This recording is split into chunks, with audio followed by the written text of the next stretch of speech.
Teddit ta' mewt, bullying, messaġġi ta' mibeda, sexting u talbiet għal ritratti intimi huma fost l-akbar riski li tfal Maltin u Għawċin qed jiltaqgħu magħhom online. Dan joħroġ minn studju kummissjonat mill-Fundazzjoni ta' Malta l-ġid tas-soċjetà. Ir-riżulta li r-riski li qed jaffaċċjaw l-istudenti online huma dejjem akbar u li għalkemm l-arfin dwar l-abbuż online jidher li baqa' għoli, il-maġġoranza ta' tfal qed jibqgħu siekta.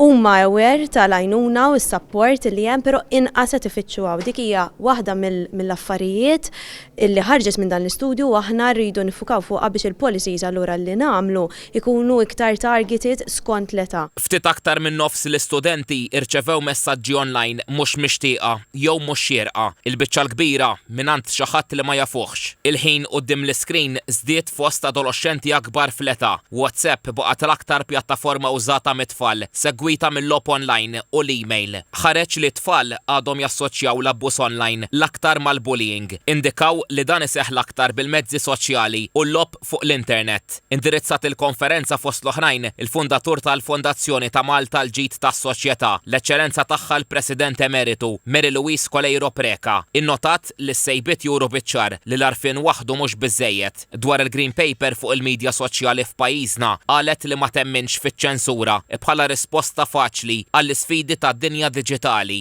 Da seminar sewa ħafna għaliex bħalissa dejja il-konsultazzjoni nazzjonali u allura wieħed jittama li dak kollu l-intqal.